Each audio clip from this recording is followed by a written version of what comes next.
দেখো তোমরা এবারে ওই ডিমটা ফাটানোর পর আস্তে আস্তে চিনির সাথে আস্তে আস্তে তেল দিয়ে এরকম বিট করে নিতে হবে।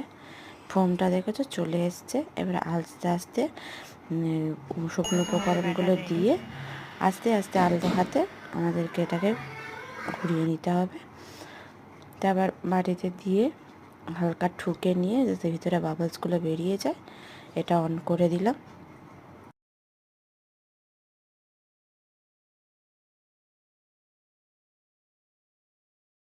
ক্রিম নিয়ে নিয়েছি আমরা। দেখো এবারে ক্রিমটা বিট হয়ে গেল সুন্দরভাবে। এবার লেয়ারে সুগার সিরাপ দিয়ে ক্রিম দিয়ে চকো চিপস দিয়ে তারপর আবার লেয়ার দিয়ে কেকটাকে আমরা তৈরি করব।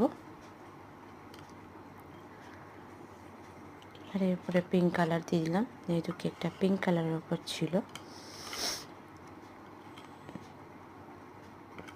উপরে চকলেটের গানাশ দিয়ে ডেকোরেশন করে নিলাম আর সাইডে হোয়াইট কালারের বর্ডার।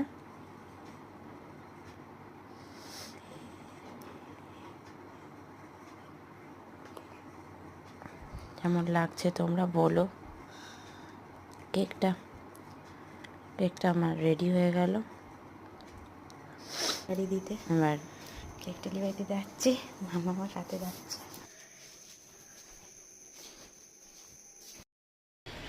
গুড নাইট গাইস, শুভরাত্রি। আজকে এই পর্যন্তই ব্লগটা শেষ করলাম। সবাই ভালো থেকো, সুস্থ থেকো। লাইক সাবস্ক্রাইব করতে ভুলো না কিন্তু।